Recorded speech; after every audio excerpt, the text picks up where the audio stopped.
And baby, I'm TFC till I die.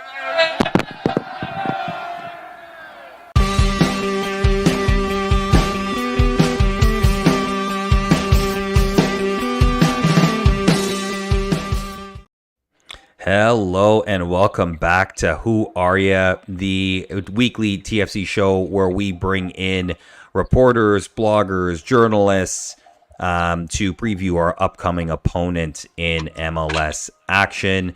Obviously, a lot of you are watching, and TFC are about to kick off in Montreal, in suburban Montreal, against CS Saint Laurent.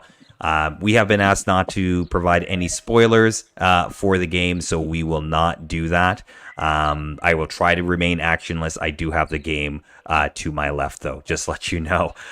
So much to get into in so little time, so I want to bring in first my TTID co-host, Mr. Michael Singh. Mike, how you doing, buddy? Good, man. Yeah, good planning on our part to schedule this at the exact same time as Toronto FC kickoff, so... it is what it is. We'll make the best of it. And I know Jeff's not here right now, but I know he's going to kill me because I played the wrong intro leading into this episode. Yeah, he will. We'll get a note. We will get a note about that from Mr. Jeffrey P. Nesker. We also had brilliant timing because our guest today is sitting right now in a stadium in Jamaica, Queens, as NYCFC 2 are about to kick off in the U.S. Open Cup in about half an hour. But we do really appreciate Andrew Lee coming back to Who Are You for the first ever repeat guest of Who Are You. Andrew, welcome back to the show. Happy to be back. It's what happens when you play the same two teams meet up very early on twice in a row in the MLS season. So I'm glad to be able to be back and bring more knowledge about NYCFC for you guys. Yeah, absolutely. Quick recap before we get into things. Your Reds are fresh off another win at home against FC Dallas. They do take on NYCFC for the second time this season at BMO Field. The Pigeons won the first game at Yankee Stadium 2-1. Obviously, Andrew, you're back on. You still at Hudson River Blue. You're about to cover a U.S. Open Cup game, but we will ask you about the first team. And prior to Sunday, NYCFC came off a 3-match win streak prior to the loss against the Rapids at Citi Field in Queens. That said, how had the team sort of turned things around from the last time we spoke? Because I think the last time we spoke, you guys were in last place in the East. Things have definitely turned. So how did that turnaround come about? Well, the last time Toronto and NYCFC played, it was a must-win for NYCFC because they'd lost the first 3 games of the season. So that was definitely a much-needed victory, and it wasn't an easy win at Yankee Stadium in that last matchup. And I think the 3-match winning streak you mentioned, 5 matches unbeaten, snapped by the Rapids this past Sunday. Being at home for 5 straight matches helps NYCFC quite a bit. That's what they just completed. So they're heading to Toronto for their first sort of road test after a sort of stabilizing homestand where they only lost the final match to Colorado. They had 3 wins and a draw as well. They've been able to sort of rebound from the really cataclysmic start to the season. I think there's still a lot of uncertainty as to just how good the team really is and where they actually fit in the Eastern Conference table specifically. I think these next 3 matches are going to be very indicative of where the season's going to go for NYCFC, starting with the trip to BMO Field to face Toronto FC. I think they won once in all of 2023. They had 1 away win, NYCFC. So away form has been a real struggle under Nick Cushing since he took over. I think this playing Toronto on Saturday, playing Philadelphia midweek after this are 2 very tough tests for their team to see if they've sort of overcome the difficulties that they faced at the beginning of the year and if they're going to actually be able to put more points on the board when they're playing away from either Yankee Stadium or Citi Field. Yeah, I'm curious about that. I'm happy you brought that up because that was one of my questions. You mentioned the dreaded road form in 2023. Road form in 2024, not great as well. Just 1 point from 4 games to start the season.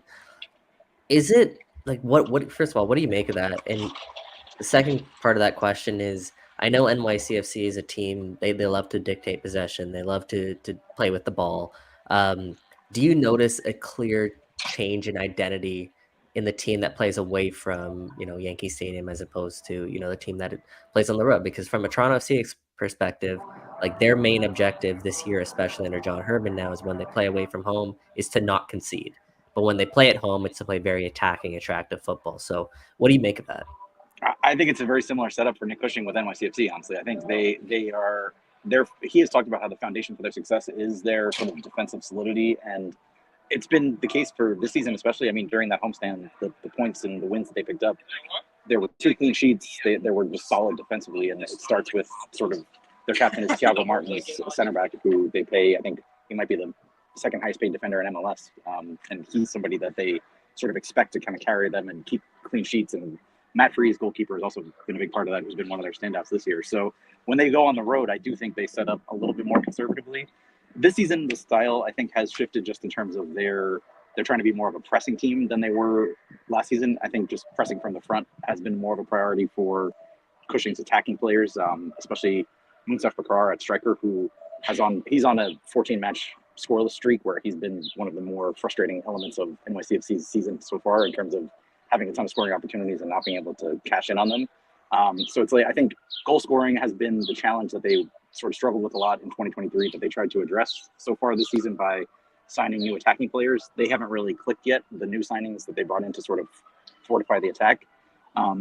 As a result, I think going away, playing Toronto away, they're going to try to do the same thing. They're going to try to be very defensively solid. I mean, knowing it's a 3-match week, it's possible that Cushing changes his formation and gets even like more defensive, just because he knows that they're going away and trying to sort of start getting results away from home, which they've not gotten in the last couple of seasons. So I think their style is still definitely, we want to have like a long sort of progressive build-up play with, a lot of short passing and sort of, I would say, intentional play. But they're more, I think they've tried to get more direct and more of we will make you turn the ball over by pressing you high up the field and try to come at you with a different look than you're expecting from us, who you expect to just sit back and pass the ball around. Yeah, and that actually answers one of my questions that I had for you in terms of how you thought Cushing would line up the team. So I'll switch to this. Alonso Martinez and Agustin Ojeda seem to have picked up their games in the recent weeks, and especially in sort of NYCFC's good form prior to Sunday. How have they become more of the danger men for Nick Cushing's side so far? Are they sort of the ones that TFC should be looking at in this return fixture? I still think it all starts with Santi Rodriguez. I mean, he's the guy that NYCFC sort of revolves around, and he's been their best attacking player, bar none, all season consistently from match 1 on. And I think they are still really looking for somebody to. I mentioned Munsaf Bakar, who's been the striker pretty much in every match this season.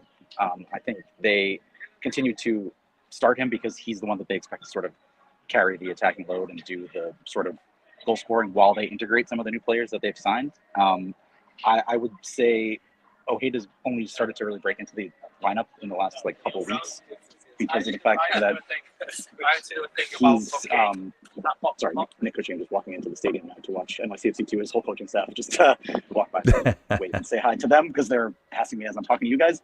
So I think Ojeda is somebody that they have a lot of, I think, potential and see a lot of potential in and have a lot of expectations for, because they signed him from Racing Club in Argentina, and they sort of think he's going to be a future sort of keystone player in the attacking front. He's only had 2 starts, I think, since coming here, so he's still very early on in the sort of process of getting implemented into the team. I really think it's Bakar is the guy that they are leaning on to start scoring goals and start sort of helping carry the load with Santi, who has been sort of carrying them so far this season. Yeah, 11 matches played, 11 goals scored so far for NYCFC. So the goals aren't exactly flooding in right now. And it's weird because NYCFC, from our perspective, is known as a very attacking-minded football team. At least that's kind of the identity they've built up across Major League Soccer. But I'm curious, actually, your perception of Toronto FC. Actually, before we get into Toronto FC, I want to know about your perception of Federico Bernardeschi. When you hear you're playing, or NYCFC are playing Federico Bernardeschi, what goes through your mind? Does it incite any fear, I guess, is the best way to frame it? What do you think of Federico Bernardeschi? I think right now, based on the last 2 performances that he's put in, the fear levels have to be much higher than they might have been last season during his time here in MLS. This year, he seems to have turned the corner a little bit, and especially last week looked like a top level version of himself for sure. So I think that's going to be a point of emphasis, I think, for NYCFC, knowing how seemingly in form he is right now and how he's gotten over the sort of goal scoring hump that he was dealing with. I mean, he had a pretty long goalless streak for over a number of matches too. I think NYCFC wants for Monsef Fakrar what he has now gotten, where he got the goal and sort of broke his personal sort of block there, it seems like, and now he seems to be unlocking all the stuff that Toronto and its fans would have expected from him when he came over. So he definitely seems like priority one of who you need to neutralize and sort of be aware of for NYCFC's perspective. And I think knowing how influential he can be, and knowing that it's not just him and that Prince Owusu's done some goal scoring of late and been a threat up top for Toronto, I think there's definitely elements for NYCFC's defensive line to be concerned about. And I think they've done a pretty good job defensively throughout most of the season, but this will be definitely a test because I think Bernadeschi's in probably full confidence and clearly in form right now. So that's going to be a very interesting challenge for the back line, which, I mean, NYCFC's back line for the last 2 seasons, I think, has performed pretty well, and they've been decently solid in terms of not sort of having multi-goal losses too frequently and not sort of being what you would consider like a leaky back line or anything like that. So I think they're up to the task, but it's a much tougher task, I think, even than your average sort of Eastern Conference team that you come across. Right. So NYCFC has had a lot of big name stars come through its club in its time, right? They've gone a little bit away from that model, investing in more up and coming, younger talent who they hope to, develop into future stars.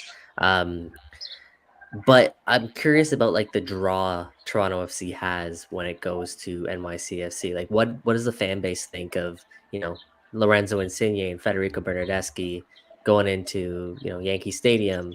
Obviously this game's going to be, at BMO Field, but I'm just curious, like the fan base's perception of Toronto FC nowadays.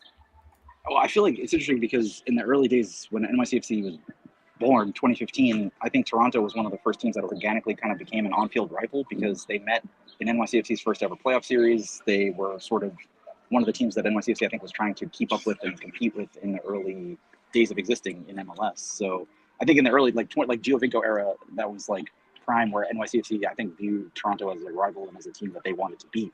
I think the whole concept of the big name players that NYCFC used to sort of focus on and now has drifted away from, I think it's just sort of an ebb and flow thing where that could come back around, especially because they're going to open a stadium in Queens in 2027. I mean, I think the organizational philosophy has been try to find really promising young players from South America or sort of less trodden parts of Europe and bring them over to MLS, let them shine in MLS, and then sell them for big profits either inside the City Football Group network to another team that is owned by the same owners or elsewhere where they're wanted by another team or whatever.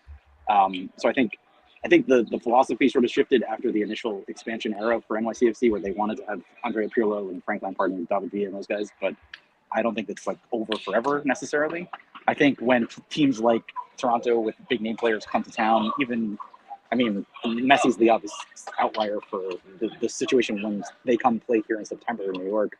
I think that all of Yankee Stadium will probably be filled. They'll probably sell like 50,000 seats. So I think there is the appeal for like this sort of star player still in New York City where people do pay attention, people do turn out. The casual fan does sort of take note when those kind of guys show up. So I think that will be something that comes back around for NYCFC as their stadium gets closer to opening in a couple of years. So I guess circling back to my question, does Federico Bernardeschi and Lorenzo Insigne have that pull in New York? I know there's a big Italian population. Yeah, I don't know. I mean, pull? I would say probably, honestly, yes. I think the thing is like Toronto came here in early March when it was still sort of winter in New York City, and attendance tends, unless it's like the home opener or sort of like a very big matchup between like the Red Bulls and NYCFC or something like that, I think like turnout would probably not align with the name appeal. But I definitely do think that those kind of players are very still of interest to people in New York City that are following soccer for sure. Yeah, fair. Yeah, and a question for you. It's a little bit off track, but follow me here for a sec.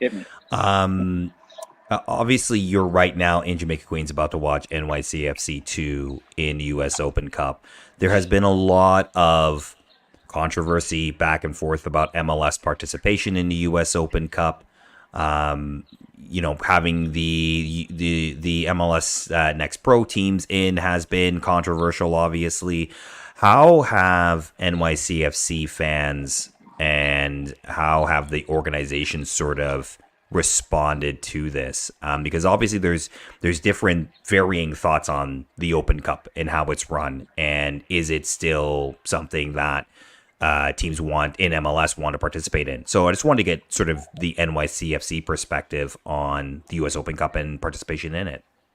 I mean, the team has taken advantage of the opportunities to have members of the NYCFC first team sort of drop down and play in these matches, the Open Cup matches that the second team in MLS Next Pro are participating in. So like tonight, Jovan Mijatovic, who NYCFC signed for almost their club record transfer from Red Star Belgrade, who's this promising 18-year-old striker that's really yet to like break into the first team. He's starting at striker for NYCFC 2 in this Open Cup match, and I think this is sort of his opportunity to prove something. The whole NYCFC coaching staff just walked by me as I'm talking to you guys, so they're here watching him because he's sort of their prize signing that they want to see how he fares against the USL Championship team and how he's sort of levels up, I guess, in terms of where he is in his physical and like sort of understanding of the system that they're trying to play, because the second team here plays the same sort of way that NYCFC's first team plays.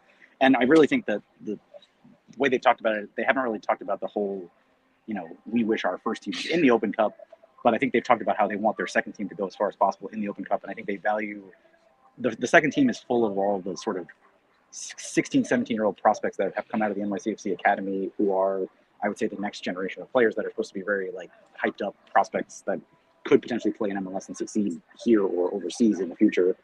So it's like those guys have gotten a real huge showcase playing against teams that are not just in like MLS Next Pro, but they beat a USL Championship team, Hartford Athletic, in the last round to get to this round. I think it's been a valuable thing for this specific MLS Next Pro team because they've had such sort of young talent be able to get more experience. I wish that the NYCFC first team was still in the Open Cup just because I think all the MLS teams should be participating. That's my own opinion of just like, I don't think it makes sense that they would just pull out and have a 8-team assortment in the cup and then the rest are just MLS Next Pro fill-ins. I think that's just poor handling and it doesn't really do justice to the tournament. But the team, I think, has pretty much maximized the opportunity to use first team players when they need minutes or when they need just an opportunity to prove themselves. And I think that's happening tonight even. So I think it's definitely been a pretty good cup run for the young players from NYCFC 2, and it's been advantageous for the fringe members of the first team even. Okay, Andrew, perfect. Question from our chat actually. Terrence McGirt's asking, is NYCFC, are you, as someone who covers NYCFC, looking forward to 2027 when they get to play on a proper sized pitch in a stadium that's looking quite nice right now, at least from the some of the images that were released. Yeah, the renderings. I think everyone is ready for the end of the era of playing on the modified baseball fields. That's definitely going to be huge for the team in terms of just this consistency of knowing that they're going to be playing on the same field and it's not going to be a sort of patchwork thing that they have to sort of work around every week that they're playing a home game. So I think that that's going to be huge for the team itself, just the functioning of the team itself, but also the fans and followers of the sport. MLS, I mean, it's unanimous that it's not a great experience watching games be played in those stadiums, but the fans really prioritize going to those games over what they played in New Jersey at the Red Bull Stadium. And I think it's just like the thing that they're going to keep doing until the stadium opens in 2027. So there's only a few years left of it. Everybody would be glad to say goodbye to it, but it has just sort of become the accepted norm, unfortunately, after all these years. Fair. Last question for me before we let you go, I think, unless Mike has anything else. Toronto FC, right now, they're third place in the Eastern Conference. Do you see them as a top 4 team in the Eastern Conference? Top 4, that's tough. I think I see them as a team very similar to NYCFC, and then I could see them finishing anywhere from the top 4 to like 9th in the table. I think it's just like very still uncertain as to how they'll hold up over the full season. I think what Herdman has brought is a lot more sort of like of a solid foundation for them, where they had a little stretch where I think they lost a couple games and gave up like 3 or 4 goals in like 3 straight games, something like that. But other than that, they have been super solid sort of defensively. And I think if they can hold on to that and keep Sean Johnson healthy in goal, and I think sort of build off of that as their their base, I could easily see them finishing in the top 4 for sure. I just think that this feels like Saturday where they each sort of have the opportunity to even make another case for why they should be taken seriously as a playoff contender this year in the East. Yeah, I agree. I think NYCFC, like, they're a weird one as well. Really unpredictable. But what I will say is both, even New York too. I think their ceiling, or at least their floor, has been raised. Where I think both of these teams at the end of the year, you're probably going to see them make the playoffs in rather comfortable fashion, which is something I'm not sure I would have said right away heading into the start of this year. So, anyways, Andrew, once again, really appreciate your time. Mike, did you have anything else, or are you once again frozen here? Okay, I think we lost. So we lost Mike. That's all good. All right. But Andrew, again, really appreciate no problem. Your time here. So Andrew, you can find your work on Hudson River Blue, I believe it is. Yes. Where else can the good people find you? Check out Hudson River Blue on Twitter, Instagram, and hudsonriverblue.com to read about NYCFC. I tweet at Andrew Lee NYC, which is LELGH, like my name, on Twitter, so you can find me there. So yeah, the Colorado Switchbacks are leaving their dressing room right now. That's why you hear a bunch of yelling in the background. This game's about to start in about 5 minutes, so I'm gonna go to the press box and watch the Open Cup action. Yeah, absolutely. Andrew, thank you so much, man. We really appreciate it. Enjoy the game, and good luck, all right? No problem. All right. Thank you. All right, see you later. Andrew Lee from Hudson River Blue. Sorry about everybody. I'm just having a little internet troubles here. But Andrew always providing some really great insight here on NYCFC as we take them on this Saturday. I know a lot of them have been asking why no updates in regards to the Canadian Championship game TFC are playing right now against CS Saint Laurent. Simply put, we've been asked not to, so we will not do that at the moment.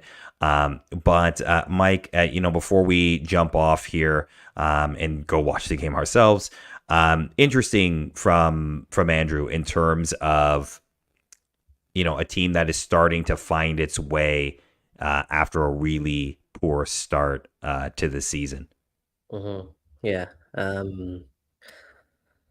They're like I said, they're a very dangerous team when things are going right. They possess a ton of talent, like I mentioned, a lot of young talent on NYCFC. We know they've made that switch for a very long time, and what I'll also say is, like, their playing style is eerily similar to what I think Toronto FC want to play, and that's a team that imposes themselves on the game. A team when they don't have the ball, they want to win it back very quickly. So we know Bob Bradley, when he was here, he wanted to play like this. And whenever they played Toronto FC or NYCFC, TFC were unable to play the game that they wanted to play.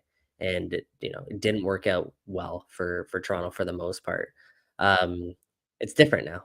I think this Toronto FC team, when you face an NYCFC team, I think the possession battle is going to be much closer. And especially at home with Toronto FC's form, I think they're going to cause NYCFC more problems than not. And like I said, on TTID earlier this week, this is a game I believe Toronto FC should head into feeling confident and should head into knowing that they got to pick up 3 points here when you look at the rest of their schedule. So yeah, it'll be a really interesting battle, and if they can keep NYCFC at bay like other teams have been able to on the road, they'll fare well. Absolutely. All right, everybody, we're going to let you go. Go and watch some V's Cup action. Toronto FC against CS Saint Laurent. They're about 22 minutes into the game right now. Follow us on all the socials. You know where to find us on Instagram. Just search Toronto Till I Die or at TTID Show. And of course, if you're listening on podcast version, please like, subscribe, and leave us a review, preferably 5 stars if you could. For Michael Singh, I'm Mike Newell. We'll catch you next week. Cheers, everybody. Who are ya?